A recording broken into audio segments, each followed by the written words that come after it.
kalau kita bicara data terutama soal komoditas pangan, pasti ada aja mismatch data antar lembaga. Padahal sebenarnya data ini penting loh untuk menentukan kecukupan komoditas pangan atau kepentingnya perlu nggak sih kita buka keran impor? Nah, sekarang yang lagi diributin adalah masalah beras. Tapi sebelum kita masuk ke inti masalahnya apa, saudara, kami akan berikan kepada Anda data soal beras dari dalam negeri. Kita bicara yang pertama adalah soal produksi.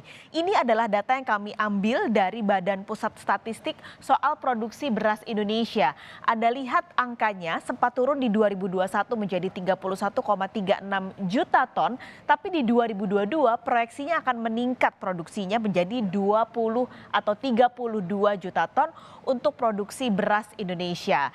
Nah, masalah data produksi ini kenapa harus diutamakan dan jadi penting? Karena akan menentukan perlu atau tidak kita impor beras. Cukup nggak sih sebenarnya produksi beras kita untuk dikonsumsi oleh seluruh masyarakat Indonesia? Perlu nggak sih atau cukup nggak sih cadangannya? Karena impor, kalau bicara impor ini sepertinya atau semacam si malakama begitu istilahnya, saudara. Kalau nggak dibuka tapi ternyata stoknya sedikit, cadangan beras nggak ada, maka harga beras sudah pasti akan naik. Tapi kalau keran impor dibuka saat panen raya atau saat produksinya sebenarnya cukup, maka harga beras petani bisa anjlok. Nah, masalahnya lagi kalau proses impor itu ada waktunya, saudara. Jadi misalnya pemerintah memutuskan untuk impor di bulan November, maka berasnya baru akan datang dan masuk ke Indonesia di bulan Januari atau Februari. Nah, di saat bulan-bulan tersebut biasanya kita lagi panen raya. Jadi memang ini kebingungan yang melanda. Impornya seberapa sebenarnya untuk Indonesia? Kita lihat datanya, saudara.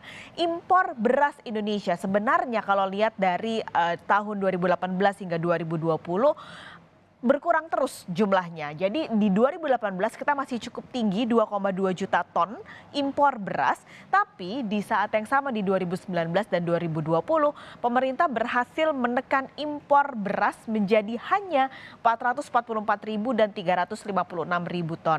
Ini data yang kami dapatkan teraktual dari Badan Pusat Statistik. Nah, sekarang nih yang lagi ribut-ribut adalah antara Kementerian Pertanian dan juga Bulog. Jadi Kementan bilang kalau sebenarnya stok beras ini cukup kok, jadi nggak perlu impor. Tapi masalahnya kalau Anda lihat di beberapa daerah atau mungkin di dekat rumah Anda, harga beras ini sebenarnya dalam 1 bulan terakhir ini sudah mulai naik. Nah, kok bisa? Katanya stoknya cukup, tapi kok harganya naik? Nah, ingat saudara, kalau ngomongin beras, masyarakat Indonesia ini adalah pemakan nasi. Kayaknya kurang gitu ya kalau kita makan, tapi nggak ada nasinya. Ini juga yang membuat Indonesia masuk jajaran 5 besar pengonsumsi beras terbesar di dunia. Kita lihat lagi saudara angkanya. Jadi Indonesia ini menduduki posisi nomor 5 untuk pengonsumsi beras. Bisa ditampilkan datanya. Dari yang pertama adalah yang paling tinggi ini Tiongkok, lalu ke India, Vietnam, Bangladesh, dan yang terakhir Indonesia. Jumlahnya di 2021 ada 35,6 juta ton konsumsi beras yang dimakan oleh masyarakat Indonesia. Jadi balik lagi nih saudara ke hukum supply dan juga demand. Nggak mungkin harganya naik kalau supply-nya ada ya kan. Tapi ketika pasokan tipis otomatis harga pasti terkerek. Ini yang terjadi sekarang. Kenapa harga beras di beberapa daerah sudah mulai naik. Tapi sebenarnya nggak hanya beras, komoditas pangan lain juga nih. Misalnya cabai itu pasti akan terjadi hukum pasar seperti itu. Sekali lagi perbedaan data yang berulang kali jadi masalah bagi Indonesia. Ini yang terjadi lagi adalah beras. Kementan mengklaim surplus besar kok ada, tapi Bulog sebagai pengaman stok berteriak bilang kalau mereka sulit memperoleh barang. Kalaupun ada, harganya udah melambung di atas modal Bulog. Jawab nafsu impor beras, Dirut Bulog Budi Waseso menagih janji Kementan. Simak dalam wawancara jurnalis Kompas TV Diah Megasari Anjaya bersama Budi Waseso berikut ini. Terima kasih Pak Buas. Apa kabar? Baik. Bagaimana kabar stok beras kita? Anda berteriak bahwa stok menipis. Kok bisa? Buas kehabisan beras. Itu gimana ceritanya? Ya begini, banyak faktor yang mengakibatkan itu ya. Dulu saya teriak-teriak ada kelebihan beras. Untuk hilirnya nggak ada, ya kan? Hari ini berbalik. Ya, berbaliknya kita justru kehabisan beras. Oke. Kenapa? Karena faktanya operasi pasar yang dulu, rata-rata kita hanya bisa mencapai seluruh Indonesia untuk menyalurkan beras CBP untuk operasi pasar atau KPSA itu maksimal 30.000 ton per bulan. Oke? Semenjak bulan Juli, ya, Juli itu kita sudah di atas 150 ton per bulan. Jadi di luar dugaan nih. Ya. Nah, dalam proses perjalanannya itu makin meningkat ke operasi pasar kita jumlahnya. Tapi di sisi lain harga semakin meningkat. Artinya kita melepas dengan harga 8.300, kita membelinya lagi tidak bisa. Karena di luar ya harganya itu sudah 8.500 sampai 8.700. Berarti kita sudah tidak bisa menyerap lagi karena harganya di lapangan sudah tidak bisa lagi dapat 8.300. Karena kita ditentukan kan dengan aturan pemerintah. Bahkan kalau ditanya berawal dari mana masalah ini? Berawal dari ratas. Pak Presiden berkali-kali menyampaikan warning ya tentang masalah adanya krisis pangan global dan krisis energi. Pada saat itu beliau menyampaikan, tolong ini diwaspadai, diantisipasi. Perintah Presiden ya. Oke? Pada saat itu saya ditanya juga sama Presiden, bagaimana Bulog? Saya bilang, Pak, kita untuk CBP-nya tidak bisa kita serap karena barangnya sudah mulai nipis dan mahal. Dan kalau kita terus itu, Pak, itu akan menyumbang inflasi. Nah, dalam proses pada saat itu ada Menteri Pertanian, datanya dari BPS mengatakan kita surplus 6,5 juta ton. Oke? Nah, sementara saya di lapangan tidak bisa menemukan barang itu. Oke?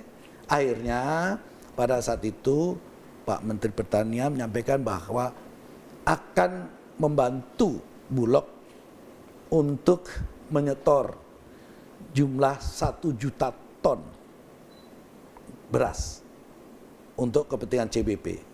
Oh iya, saya siap. Saya bilang begitu kan? Ya.